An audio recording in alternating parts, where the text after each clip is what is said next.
Which we cry blue now. All right, let's go ahead and get started. So go ahead and introduce yourself and sort of give us a little bit of background about maybe like the last year sales wise. Okay. So to take it all the way back of 2005 is when I got licensed in real estate here in the state of Kentucky.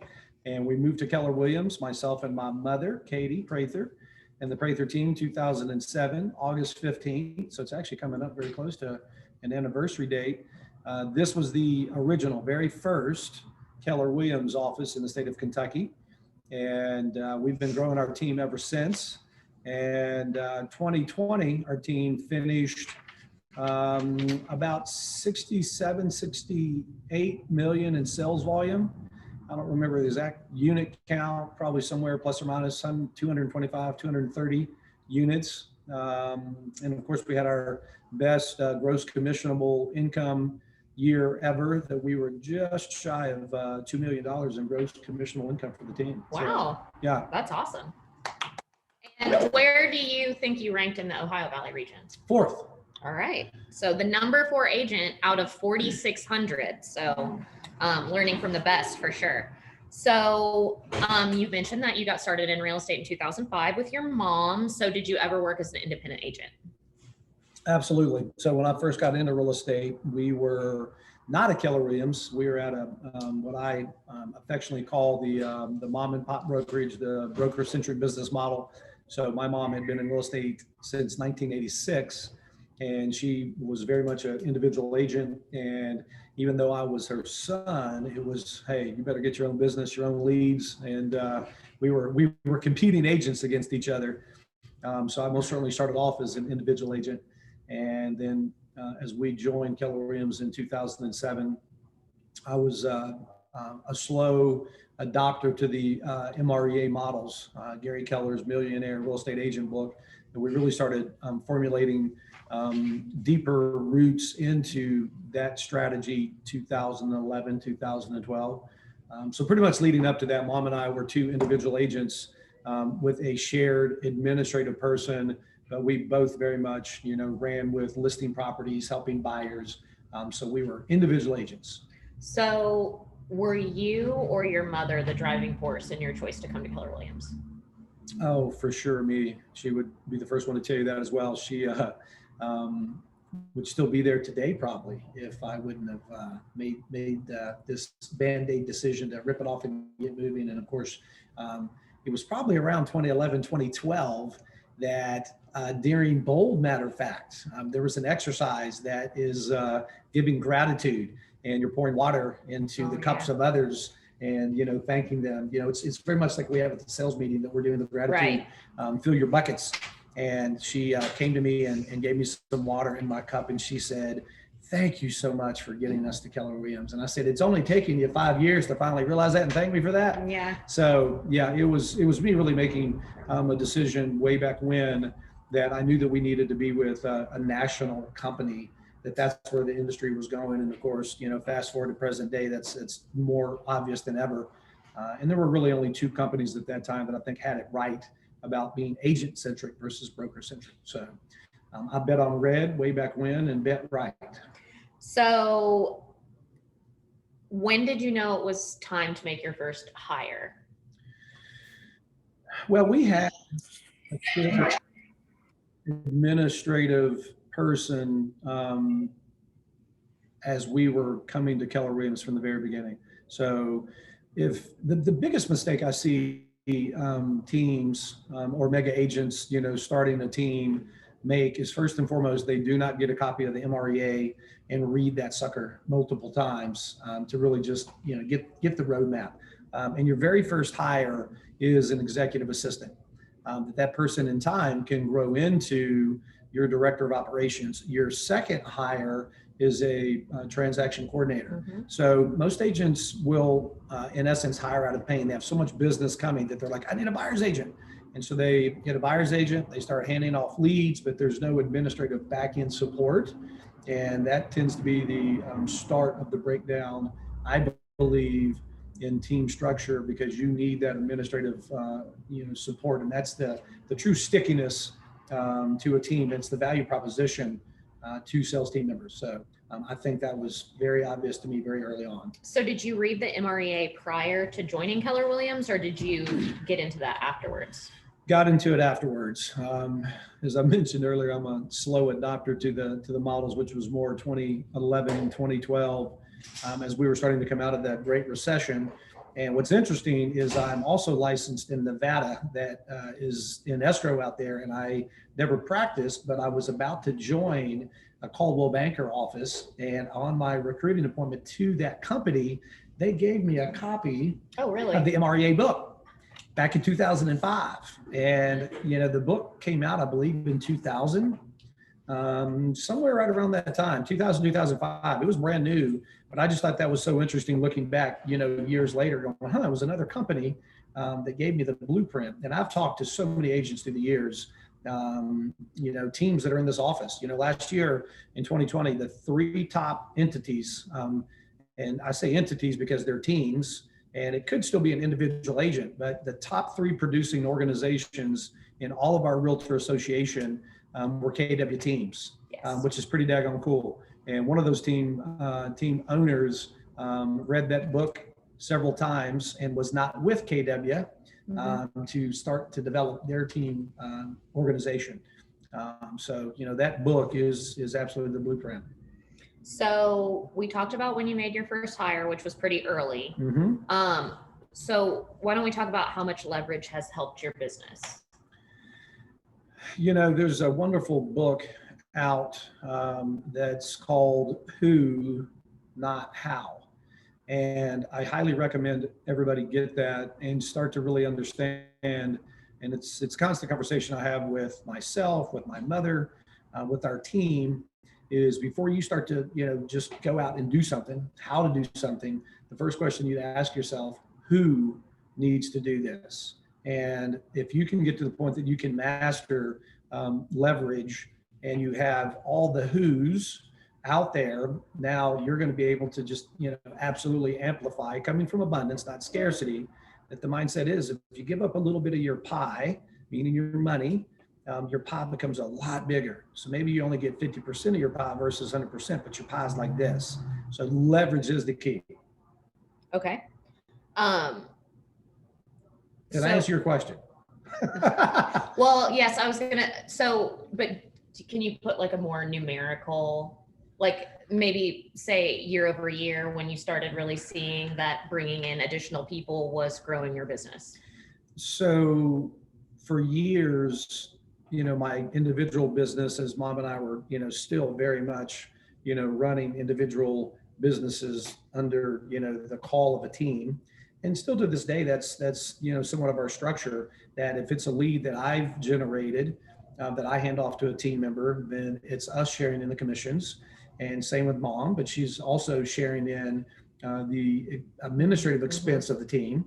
So that's another form of leverage that, we went from initially coming together, probably doing 20 million in sales volume to going to 30 million, 40 million, 50 million, 60 million. And so, it's just been, growth year after year after year. We've not gone backwards. So what are your team goals for 2021?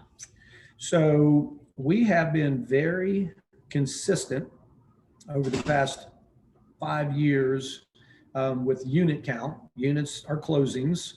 That's stayed around that 225 to 235 closings a year, but our volume has gone up. So we've gone from 40 to 50 million to 60 million. That means our sell price is going up. So our team, doing a lot of new construction, representing 2 builders, that's an indicator of that. But you're also at the mercy of the market, and the better number to really measure is units. And so we've been stagnant, as I call it, from a unit count. And that's where I really feel like we've been having incremental, but not exponential growth. And so this year, our goal is to break over 300 units. Okay. Yeah. And you don't have a volume goal?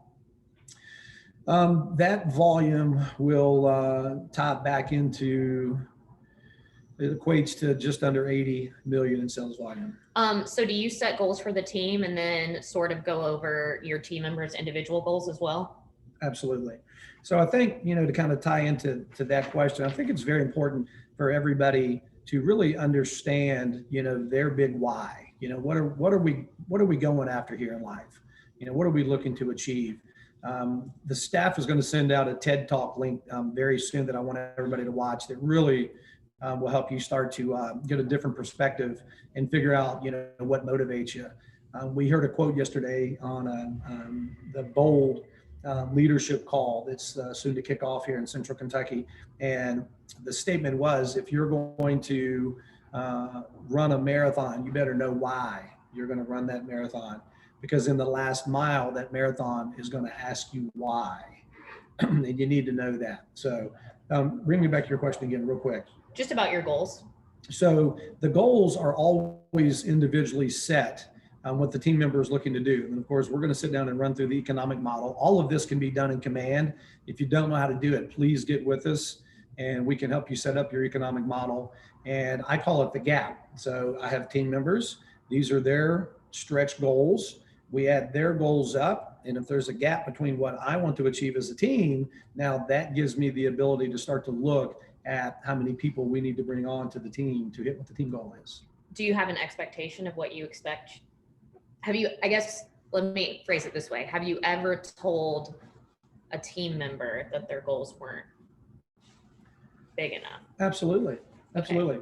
Okay. I was just having a conversation with an agent here in the office, and most people are going to not set goals, but not have them in writing. If they do set them, they're probably not going to really stretch to what their capabilities are without somebody, coaching them and holding them accountable to reach for more. And I personally have done that myself, that I had a goal for years to do 30% more gross commissionable income than the year before. And I did it. It was 6 years in a row, and it started turning into, 6-figure jumps. But what I realized is I was getting right at that goal, 31%, 32%. And I was realizing that I wasn't setting the goal high enough, that if you set a goal that just kind of makes you, as I've heard Linda McKissick say, wet your pants, you probably haven't set a big enough goal. And even if you set a goal that you don't hit, but you set a really aggressive goal, you're going to be so much further ahead than what you would have done by not really stretching yourself. So I've had numerous sales team members through the years that I've challenged them, and they're like, "Whew," and they've hit them. So it's about setting that goal, but then more importantly, breaking it down to the day-to-day activity that needs to be done. So then that big goal that's 12 months, when it's broken down to what do I need to do on a daily or a weekly basis, it becomes so much more achievable. So what models and systems have you implemented that have really led to your success? Oh, so, of course, following the MREA that you've got, first and foremost, that you need to understand your economic model, which is what we're talking about. How many units are we looking to close based upon, your average sell price? You're starting to look at, how many conversations you need to be in to turn out to how many appointments are going on, how many of those are turning into signed agreements, whether it's buyer representation or listings. So of course, just following the MRA book, you've got economic, you've got budget, so I know you and I talk a lot about the next steps with helping everybody in the office establish a profit and loss statement. As Gary says, if you don't know your numbers, you don't know your business. And it's not just your financial numbers, it's your activity numbers. So, budget model, economic model, lead generation model. Those are all forms of people that you can put in place from a leverage standpoint. We use a virtual assistant that is a tremendous piece of leverage. It's a person, but still, to me, it's a tool that our administrative team, we have 2 ladies that run our administrative team, that they can hand off tasks that are done the same way every time.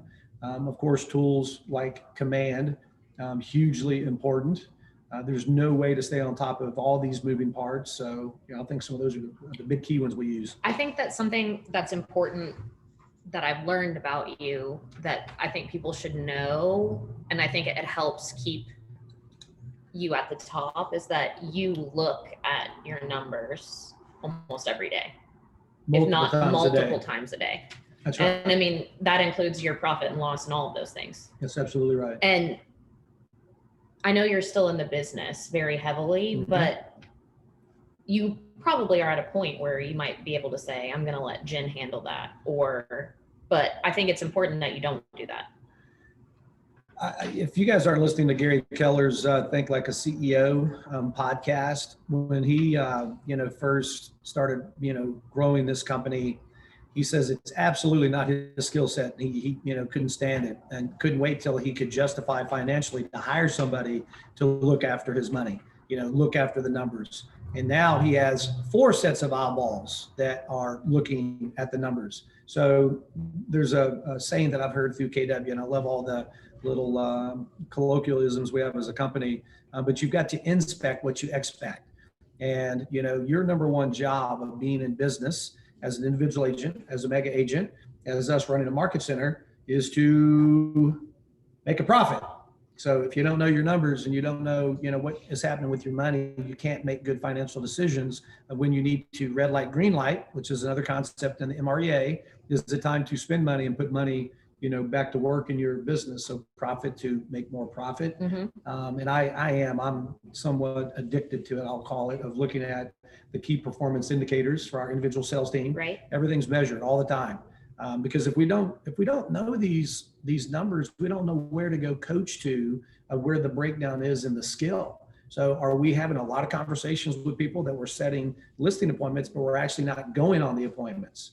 Okay, there's the breakdown. Okay, we're going on a ton of listing appointments, but they're not turning up and signing listing agreements. That's a listing presentation. That's possibly an objection handler. So, you got to just kind of geek out, I feel, on the numbers. And if it's not your expertise, there's your first evidence of you need to find a who to leverage that out. So that goes into the next question, which is, what is your preferred lead generation method? I have always just really enjoyed calling for sell by owners and expired listings, because these are people that are raising their hand saying, I want to sell my property.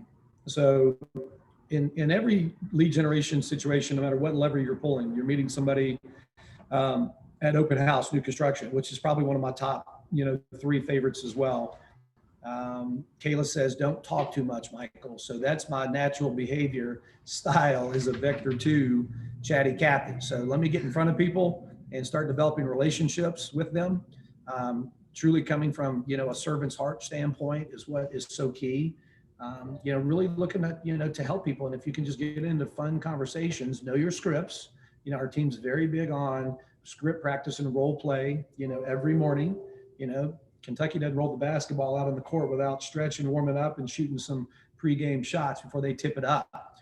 So I'd say, if we wanted to jump on right now, a FSBO call, I'd have fun with it and run through it with everybody. So I guess that the next question is, why don't we talk about the accountability you have for your team and their lead generation and the expectations you have around that? Sure. And you were asking earlier about, do we have, expectations, or I call standards, team standards. So we have a team agreement that we revisit every year.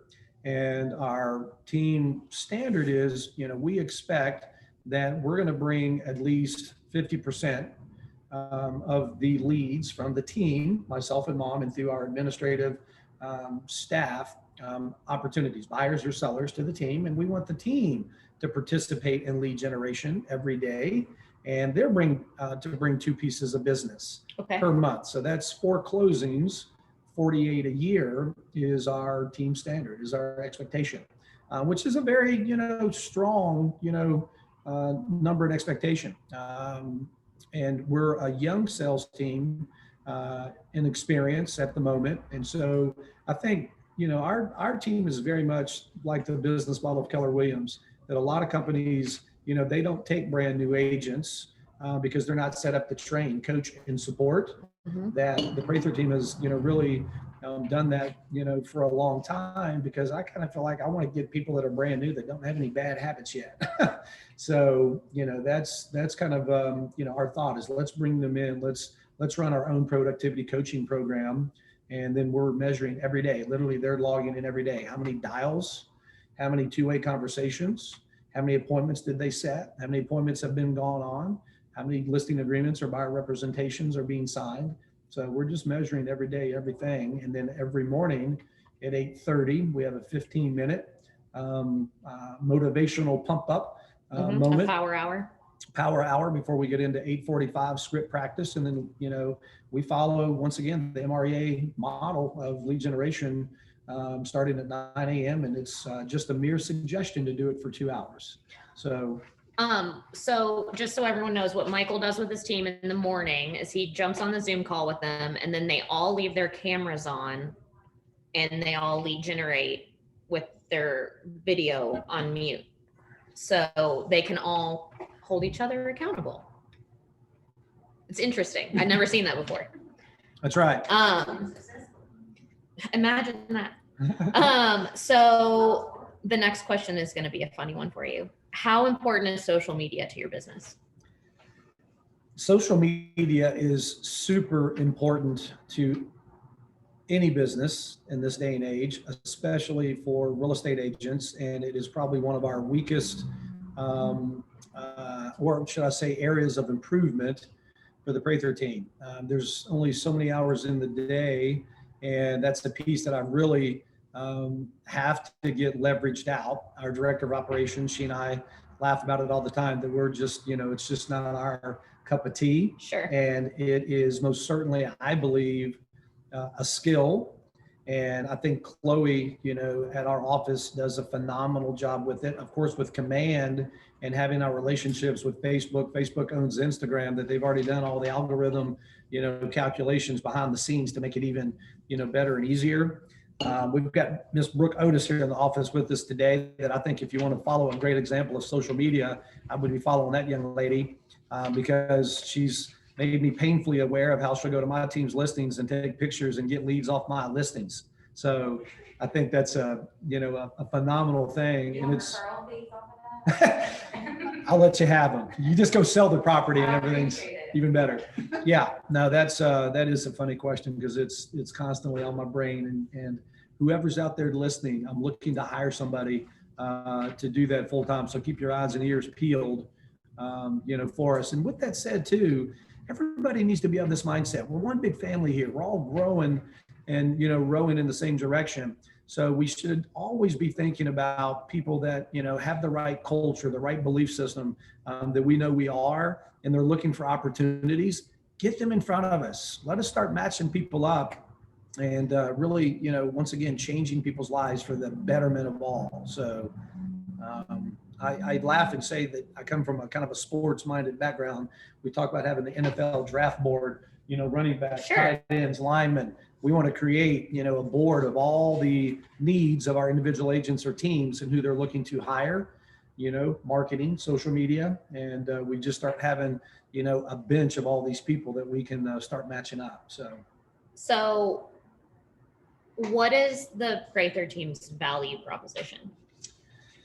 The piece that we really talk about a lot, our value proposition is just very simply that we feel like, we are some of the most knowledgeable, experienced, great real estate agents, that this business is all about being masterful at negotiating, masterful at problem solving, masterful at pricing property, the key skills that technology is never going to outsource. And, our value proposition is that we just absolutely, truly care about our clients. We truly care about our relationships with our other agents.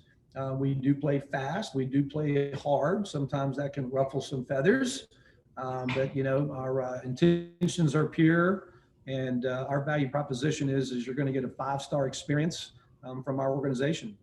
So let's talk about your team structure. Do you let your agents list and work with buyers? We do. Okay. So you don't have a primary listing agent.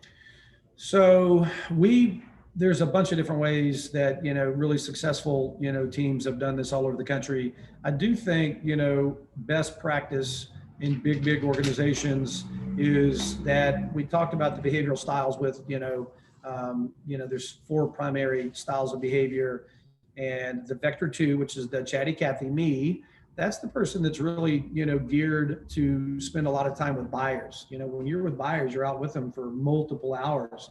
COVID's, changed this, but I used to love being able to drive clients around because you've got a lot of car time with them, a lot of talk time. You're developing great, deep relationships. Right. Now, go get the vector 1, the driver. That person is having wonderful conversations, as they're driving with that client.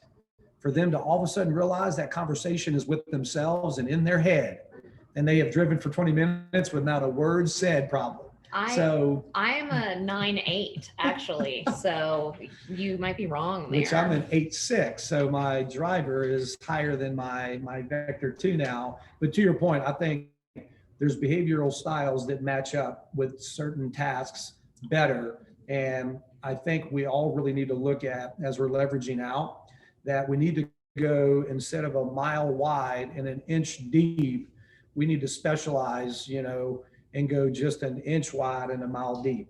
So you think of the general practitioner doctor, they don't get paid as well as that, pediatric oncologist surgeon. So we allow, because we've just done this forever, as myself and Mom, as listing agents and buyers agents, and that's just been the way our team has been structured ever since. Not to say that that can't change. I'm going to assume, though, that I don't know about your mom, because I know she has fun in real estate, but you probably work with less buyers now. I really, since taking on this new role with the Market Center, have largely, gotten out of working with buyers out showing properties. I've not shown properties in quite some time. I've not gone on listing appointments that were me just going on by myself. I'll go with our sales team members to help train, coach, and close. But as far as, being, an active member, in sales, I've definitely, and that's the transition. I've known this transition needed to come for some time. Right. And of course, the balance is when you're, as my business coach would say, you're the star quarterback on the field. I need to get you off the field. And I don't even need you over on the sideline coaching. I need you up in the owner's box, running, the organization. And that's been the transition. And, this has been going on for, since last August, and we still finished the year better than we ever have before. Of course, we're in a very challenging market right now that we don't buy into that. We just got to dig deeper right now to find listings. But we're on par to what we did last year, year to date and through Q1. So the leverage piece is happening, and the goal is to get out of production and not have, net income, take a step back. So how many team members do you have right now? So, of course, myself and Mom, that KDP, 77 years old, she just turned beginning of February, and she just cannot, she's like Myrna. Yeah. She is just not going to go quiet into that good night. So, Myrna said she's going to go till she's 85. She told me just like hours before this. Hey, if you love something, keep working as long as you so care, and you're darn good at it. So, what I'm working on with Mom is that, like me, she does not need to go out with buyers that she doesn't anymore. She still, will go out with some of her old, Sure. cronies and have fun. She's very much a vector 2 like me. Neither one of us need to be going on any appointments, period, without another sales team Right. member with us to be training. So I think that's the gist of it. So I guess, what do you look for when you're hiring a team member? So that is the next skill that I really am working, towards to hone, which is just, instead of listing properties, it's listing people, Sure. listing talent. And I took on this role and responsibility of, interim team leader and operating principal, because I knew it was going to force me to get better at the recruiting, interviewing, hiring process. And what has really become evident to me of getting this office to the next level is us to get back to the very basic tenets that this company has been founded upon, which is following our belief system that we have as a company. And everybody, can find that information. I won't go through that. Of course, the mission statement that, really attracted me when I first started looking at this company. And so I think those are the first core pieces. And then we're, of course, looking at the cultural piece. Okay. And you're going to have a culture of a company, you're going to have a culture of an organization. And, I think that always any relationship, business or personal, has to start with a very high level of trust. Mm-hmm. So if you don't have trust, you can't build anything. Integrity and ethics, do the right thing, matter at such a high level, which is, that's a little difficult to, see and feel and smell initially, which is why the Keller personality assessment, the KPA, if you do that process properly, part of that process is to go 3 deep with their references. So the 3 deep, what that means is you get references from the potential candidate, and if they can't provide references right off the bat that aren't giving them glowing reviews, that's your first sign. Of course, right. Those should always be glowing reviews. They've been given to you by the candidate. They're carefully cultivated. That's right. They're carefully picked, handpicked to be given. In conversation with that person, you say, hey, who else do I need to talk to that knows Sally Sue? That would be a great person to talk to about her. And you get to the second, layer of references, and you ask the same question to that person. Hey, who else knows Sally Sue that I need to talk to? By the time you get to the third layer, you're probably going to get a really true depiction, of who you're in conversation with. Yeah. Be slow to hire and fast to fire. And I have made every mistake known to man, that I'm always fast to hire and slow to fire. So I think that is the natural way of doing things. So I think that's something that you have to really train yourself against. Yeah. And I know that for me in career visioning, that was very mind blowing to hear that you're supposed to call 3 layers down. Yeah. I was makes perfect sense. Honestly horrified, thinking that someone would do that to me. So make sure that, career visioning, with the KPA being the tool that you use, there's forms that it very clearly states, when you give me these references, I am going to be asking for additional references. So there's a lot of protocol, I'll call it, to do this properly. And this is a very serious business. We're dealing with people's money. You don't have to get, fingerprinted for a lot of jobs to go to work. This one you do. So, understand the seriousness of it. Understand we're dealing with people's money and helping people make huge financial decisions. And I think that's a piece that I'm looking for too, is that people understand the levity of, what we do in constantly raising the bar of our profession. So how much of your business is repeat and referral? We keep it right around 50%. Okay. It was 46%. And it's really interesting that I see agents that will market, promote that 90% of their business is repeat and referral. That's not a good thing, guys. Your database is constantly under attack, not only from other agents, but this data is out there, right? So I'll give everybody about 5 seconds to think of, 2 companies that come to mind, one more than the other, that have the world's largest, database, your name, your phone number, your email address, your mailing address. So what company is that? Your clothing size. Your clothing size and your credit card number. Yeah, that's Amazon. Amazon. So think about, the new oil in this day and age is big data. When Facebook was getting valuations of billions of dollars and they had yet to turn a profit, it wasn't because they were making any money. It was because they had all this data. That's what it's all about. And that's why Gary Keller has been, very, very passionate about that. He saw a decade ago, made it evident probably 5 years ago, for it to become very evident to the industry 2 and 3 years ago, that we've got to own our own software, our own products, because that's our data. And when you don't read the fine print of all these other third-party sites out there, your data that you're putting in there, it's gone to third parties. It's being used by all these other people. So, that's a critical piece to understand. I think, if I'm not mistaken, that's what they recommend for repeat and referral. It's like around 50%. That's right. Okay. Absolutely. So what 36 touch program do you guys use? So we have used for years Market Leader, that I was really, really happy that I started with that product back in 2005 when I first got into real estate. Previous to being in real estate, I was in financial software sales. And one of the products that we had was a CRM. And I already heavily believed in the value of having a database, having all this information in one spot that we can communicate to properly. Started using Market Leader. Keller Williams saw way back when we've got to have a CRM that we can offer to our company. And they went with Market Leader. And so it was an easy transition for me to switch data over when they went to the new platform. And then, of course, we've been using that for years to now transition into Command. So through Bold, an exercise that they teach us, and I always butcher it, DTB2, Right.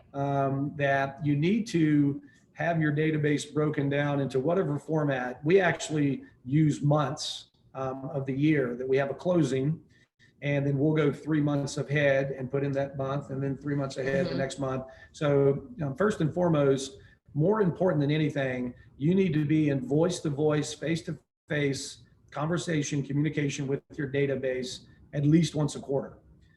So that is a big piece of the puzzle with our 36 touch. Of course, with Command, you have the ability to put them in with, if it's a seller, of course, their home address. If it's a buyer lead that they don't have an address yet, but it's neighborhoods they want to be in, put in an address of the neighborhoods that they want to be in and use the smart plans that are there to neighborhood nurture. There's a bunch of smart plans. There's hundreds of them in there. So that's going to be using email campaign.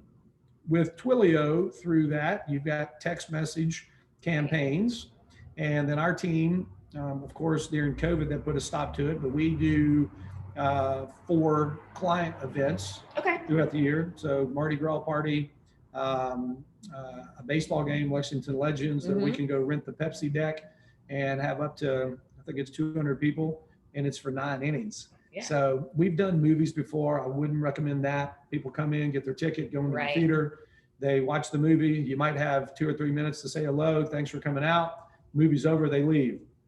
You want to set yourself up in an environment that you have a period of time to really engage and talk to the people.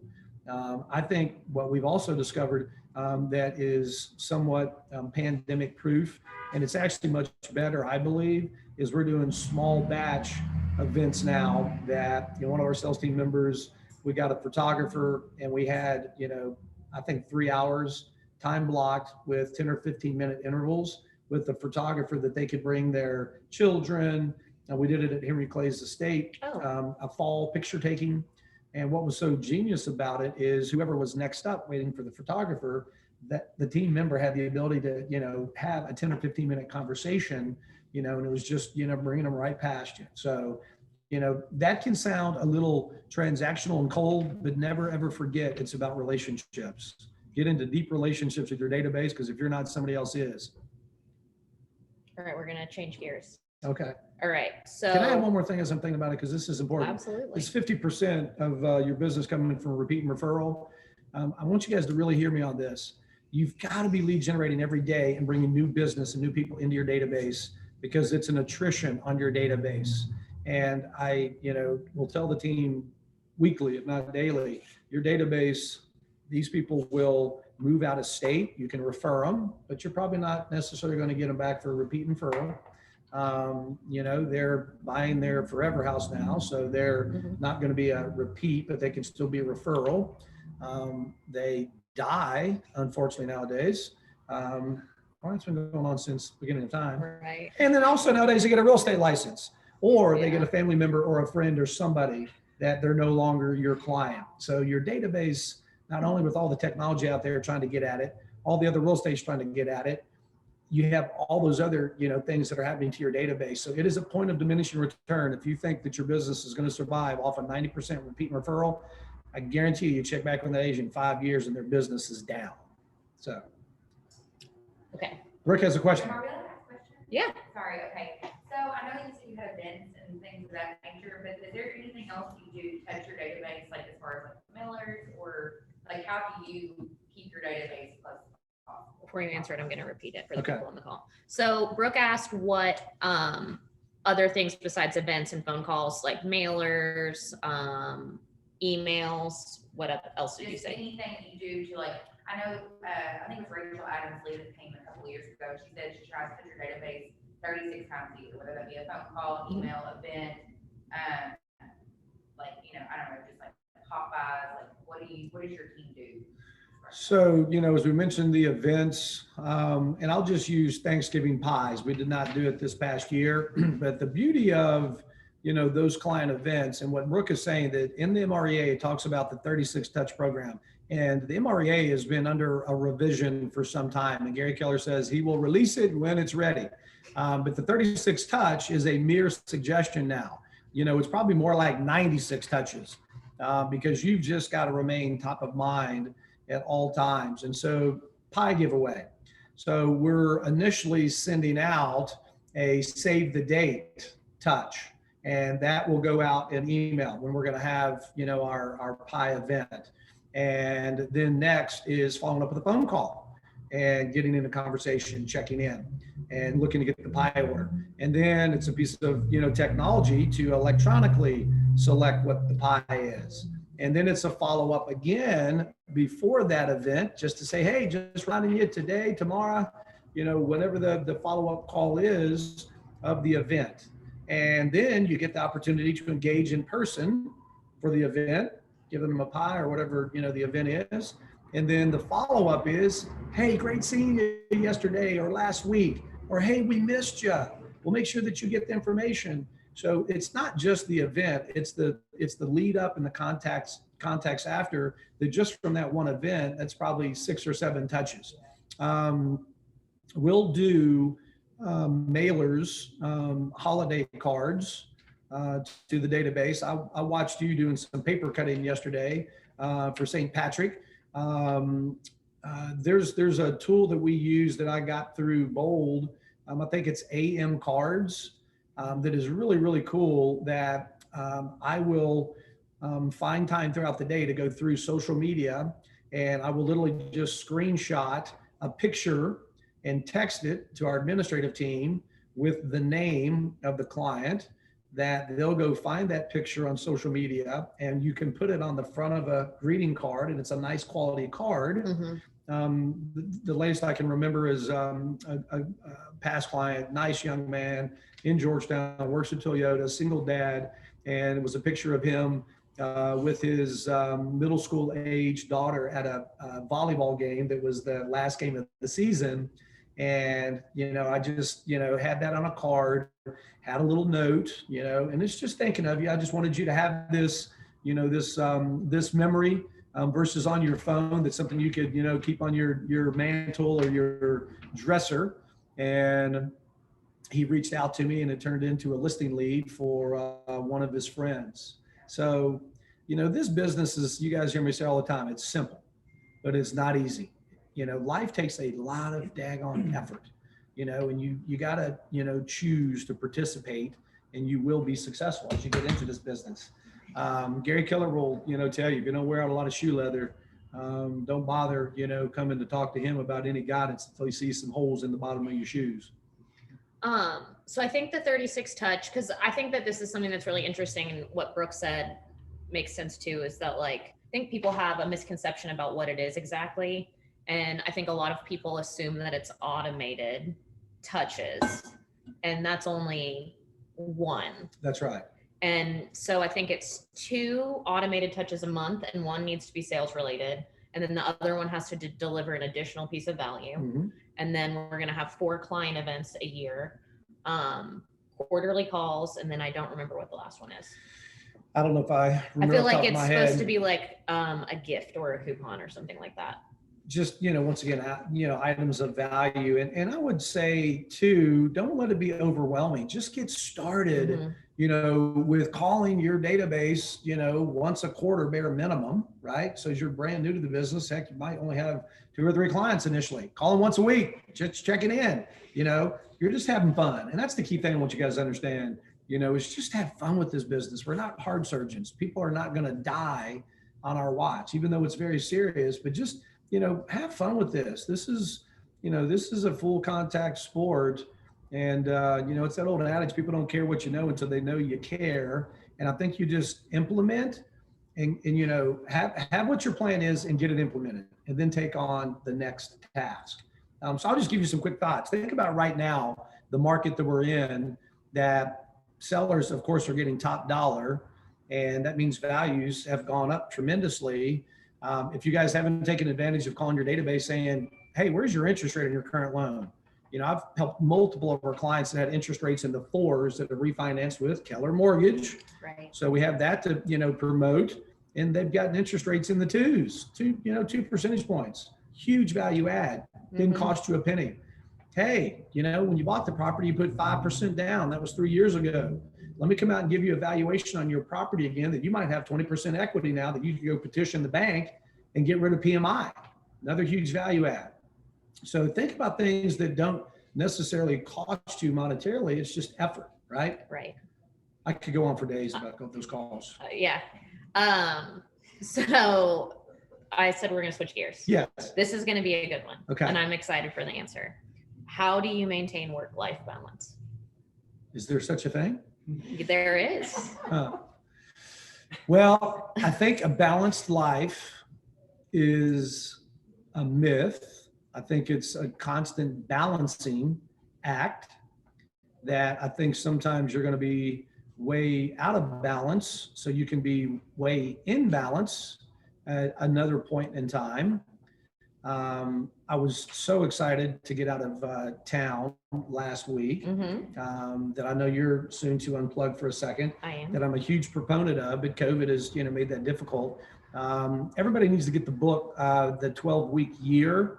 That in essence, what you're doing is once a quarter, you need to take a little, vacation, a little reprieve and recharge, refocus, figure out what you've done right. Where are you on target as far as numbers? So instead of looking at a 12-month goal, it's so easy in January, February, March to say, I've got all year to get to that goal. But if you're measuring it in a quarterly basis, goals are hit or missed by the day or by the week, not by the months.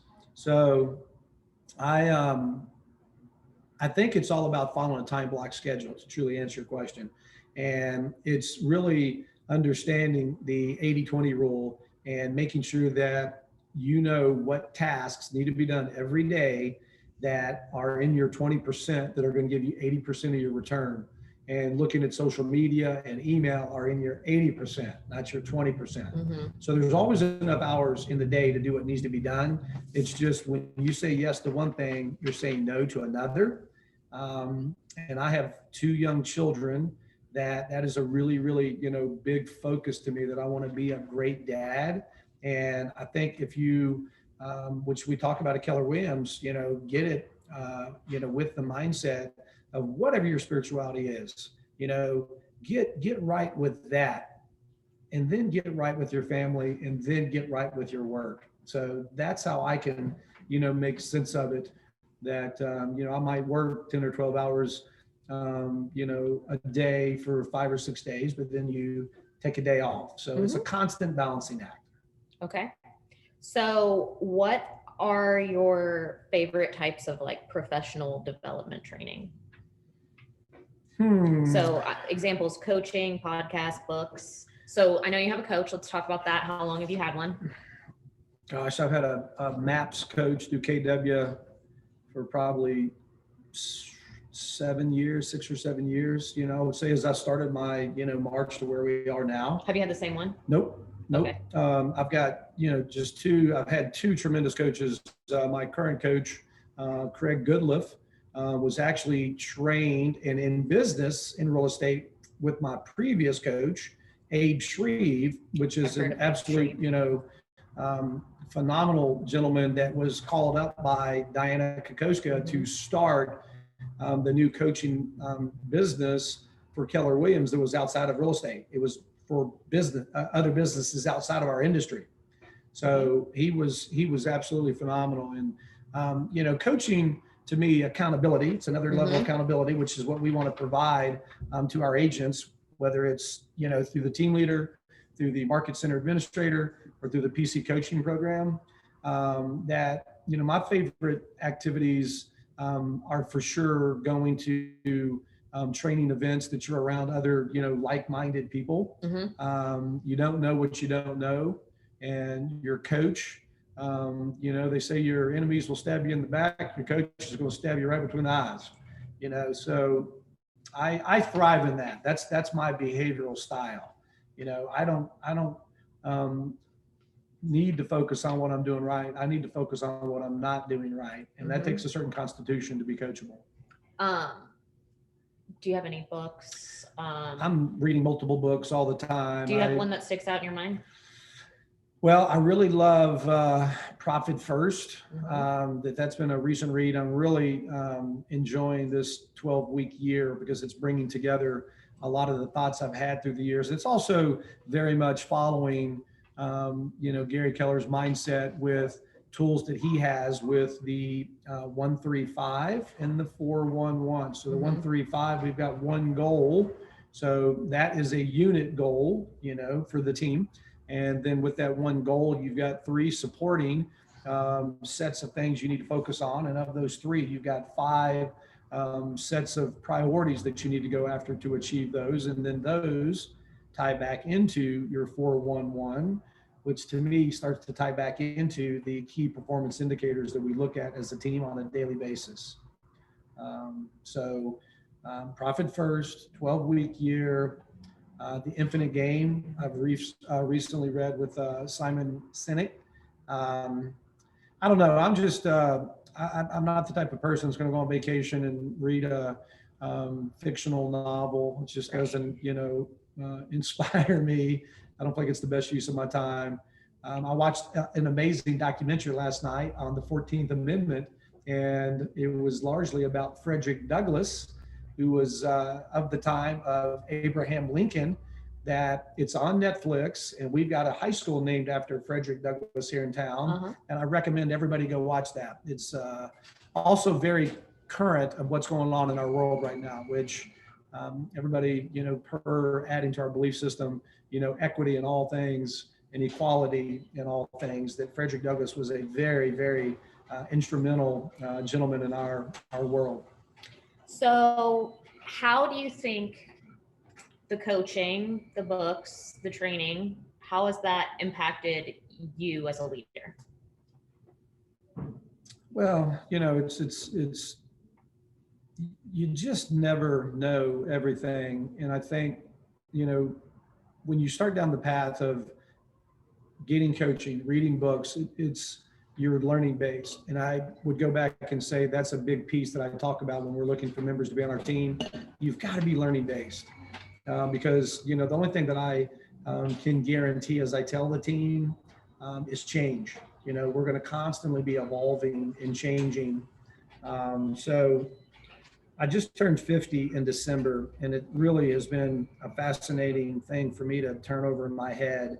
That I don't know what happened, but there's a clock that I see now more than ever, and it's really helping me start to slow down, focus on the big rocks. Mhm. And I think the key thing too is we all need to put our ego in our back pocket, and really come from a humility standpoint, and seek first to understand, be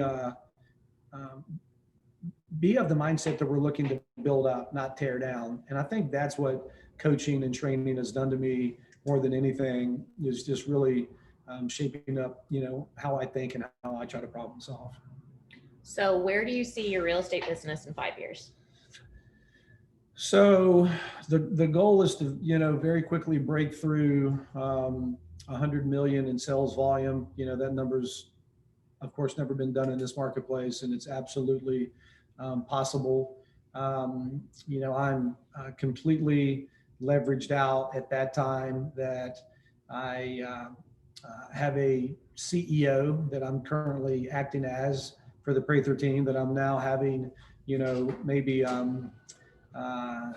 10 hours, 10 to 15 hours a week in conversation with a key or key, 4 to 5 people that are running the team, and it's absolutely a business, that we're running it and managing it by numbers. And it's not to be confused with, being transactional. We're absolutely needing to be transactional if we're running a smart business, but it's never losing sight that it's all about relationships. That there's, multiple Prather team pods, I'll call it, that are doing real estate, outside of this marketplace. Okay. Gary talks about you can keep on squeezing that grape, trying to get those last drops of juice out of it, that you would be better served taking that energy and putting it in Louisville or in Northern Kentucky and Cincinnati or in Knoxville or in Nashville. So that gets back to the who. When the who shows up, then you go figure out the system around. And most importantly, Keller Williams Bluegrass Realty is #1 in market share here in Central Kentucky. Okay. And I think we're going to do that not so much by agent count, that it's going to be, just a really strong group of just absolutely, super knowledgeable, super well-skilled agents that just do a lot of business because we are the place for teams, and that's how we're going to achieve that. So one last thought, just to touch on this. So Jeff Henderson, the regional training, he said you have to be careful not to scale the humanity out of your business. And that's basically what you just said. Mm-hmm. Mm-hmm. Yeah, no, and I've not watched the video, but Kayla shared something else with me yesterday. And, you've got to ask yourself and ask others just really great questions. I think that's the best thing you can do for yourself and for anybody. The acronym, WAIT, why am I talking? I have to remind myself of that all the time. And I'm different in this environment, but I think those that have watched me in a sales environment, I'll ask a lot of questions and be quiet. Those who ask the questions is in control of the conversation. If you're just talking and making statements, then at some point in time, you got to ask a question to help identify motivation and move people along, and you'll forget where you were in the conversation. Mm-hmm. But the key thing is that Kayla was sharing that this gentleman said, who are you now? What is your value proposition? What are you believing you stand for? And then ask yourself the question, what does, your client base or your organization believe to be reality? So you have what you believe to be the case, and then you have what reality is. And now you got to start to bridge that gap.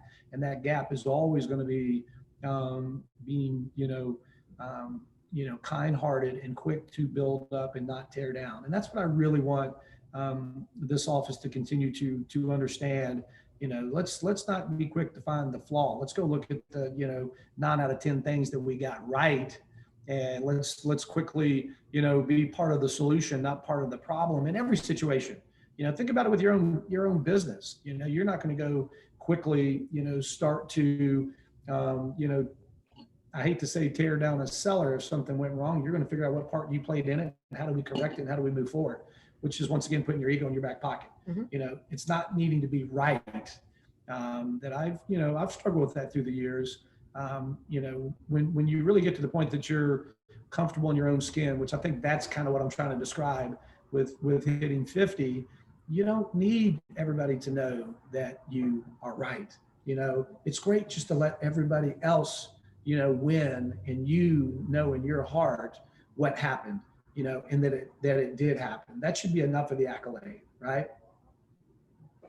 Okay. Well, let's do some questions. Myrna has one. Do you think that you would be where you are today had you not been recruited to Keller Williams? Myrna asked if Michael thinks he would be where he is today if he had not decided to affiliate with KW. For example, your own business. Yeah, there's no question. So Myrna's question, if we wouldn't have been recruited to Keller Williams, which I'll put a little spin on that I recruited us to Keller Williams is the funny part, because I was describing, I very quickly saw the company we were with that we needed to be with a national company. Keller Williams was not even international at that time. They were the 5th largest in the country. And I won't mention the other company, but there were really only 2 companies that I thought had it right from the standpoint of its agent-centric, RE/MAX. So then I took a deeper dive in both of those companies to really understand the belief system, the culture, and this is, really in the heyday of Mo Anderson and Dave Jinks. I've been down to Austin a bunch of times, for training. And I'm just a firm believer that you've got to have a growth plan. You've got to have on your calendar, as Gary Keller talks about in the MREA, he's not going to change family reunions date because you want to take a vacation. So put those dates on the calendar that you're going to go grow your professional and personal skills first. And then you fill in your family vacations, your children's events, whatever that looks like. And then you work your business around it. We are terrible in this business that somebody says, I need to see you right now, or at this point in time. Oh gosh, I'm sorry, I've got an appointment at that time. They don't need to know that it's your son's T-ball game, right? But that's your most important, appointments of your life. So, we've got the unique ability as independent contractors to run your business as you see fit. And I would not be where we are, doing what we're doing without the guidance of Keller Williams, no question. This company, that's why I'm so passionate about sitting down and talking to people, because it's changed my life. That, I want you guys to hear and understand, get people to our company so we can pour into them and change their lives too. And when we start thinking that way, we're coming from contribution. We're not trying to recruit. We're not trying to, sell somebody anything. You're changing their life. So, that's a really important understanding. And once you start thinking like an investor, let us put passive income in your pocket through profit share. Just get these people in conversation with us and we'll take it from there, because I'm living proof of what it's done for me. Great question. Does anybody else have a question? Anybody on the Zoom? Brooke's got a question. But I've already asked one. If you're on Zoom and you have a question, raise your hand or just start talking. You're probably muted. Okay, Brooke, go ahead. Okay. So I feel like looking into my future, I would love to have a team, right? And a worry I have already is, how do you go from like somebody calling you saying, hey, I want to sell my house, and then you pass them off to somebody else? Like, I feel like we're very similar in this sense. You said one of your favorite things to do is open houses, because we love to talk to people and we love to form relationships. So how does that go from being organic to basically passing them off to somebody else that you're not even part of the transaction? I have a fear of losing that part of it. Does that make sense? Oh, absolutely. Yeah. It's what Brooke was asking, and it is the number one fear, concern. It still comes up time to time with my, sweet mother. And I have to remind her at all times that they don't need or necessarily want you, Mom. They want the expertise, the care, the 5-star experience that you represent. So you build your team to deliver on that. And what you start to realize when you're a jack of all trades, going a mile wide and an inch deep, that you start getting the people that are behaviorally matched to do the task that they need to do. And then you pour into them from a training standpoint that they're only doing A through D versus A through Z, that, believe it or not, in time, if you make good hires and you pour into them, they'll be better at it than you were, because they're doing a smaller amount of tasks and they're just going a lot deeper with it.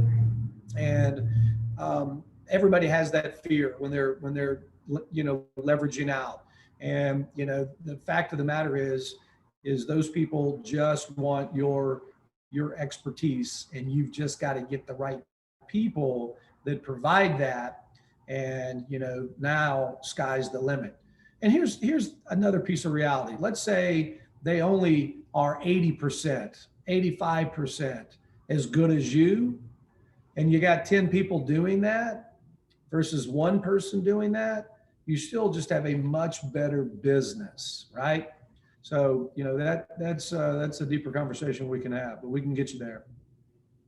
Yeah, absolutely. Great question. Does anybody else have anything? Miss Abigail, you're brand new to Keller Williams. You just walked in the door last week. I sure did. This young lady sitting beside us just got a real estate license, and she self-selected like I did coming to Keller Williams, that she's been driving past our new location down here at Chevy Chase, and it is gorgeous. We've got great visibility, and we thought for sure that we would be able to launch right out of here and start door knocking in the neighborhood, which we will. But I think that this is even more exciting to me that we've had a young lady that said, I've been watching this location for a little while, and I've just got my real estate license, and I'd like to join your company. That's so exciting. So exciting. So Good to be here. tell me one thing you heard today that is like the biggest aha you can take going forward. Honestly, your whole idea about teams specifically, and I loved how what you said about how you love to have new people, and you take new people in with open arms, because ultimately it's better to have no bad habits and be able to work around that. That's So right. starting fresh and starting new really interests me. I think that is, it's so awesome that Keller Williams to me really is the only company that I'm aware of out there that we are set up. That's our model, is to bring agents in that are brand new to the business and teach them, train them, coach them. When I first got into real estate, even though it was my mother, she was still on the first floor and I was on the third floor, and I was, running behind her trying to catch any crumbs. And she grew up in the era that Myrna would probably remember, the old adage that I so hate: here's your desk, here's your phone, good luck, you're on your own. And, it's the reason why we have such an attrition in our, that's right, in our business. I know. You had to find your listings in the phone book. That's crap. You can't. It's nothing compared to what I used to get 50% to my broker every transaction in there. And you got just absolutely very little in value for that, because I think people will gladly pay, sellers will pay a commission if they see value. You provide an awesome, presentation. I very rarely, would get will you reduce your commission fee? That answer is very easy, no. But you get to the point that you don't get that question because you've covered the money, the value. So to your point, we can get people that are 20-year veterans that I think would be well served to come into our company and go into the PC coaching program, that they might think, oh, I'm above that. I've been doing business for 20 years, but you probably have been doing it for 20 years the wrong way, not to be disrespectful, but that's also somebody that is not learning based, that needs to understand that we never know everything. And every year that I've been in real estate, it's different than the year before. This year is different than last year. So, I agree with you. And I also hear that you're interested in looking at teams. So what we want to do now is get you introduced to all the teams within our organization and let you start interviewing with them and letting them, like you're the seller and you've got 5 different, listing agents that are going to present their proposition to you, and then you make the decision of what's the best fit for you. So that's something very exciting that we want to continue to promote. Absolutely. All right. You're welcome. So I just want to say thank you to everyone, and thank you to Michael. And we only went 10 minutes over, so great job. Thank you. I'm so Great proud. job on your part. Thank you. Thank Thank you. All right.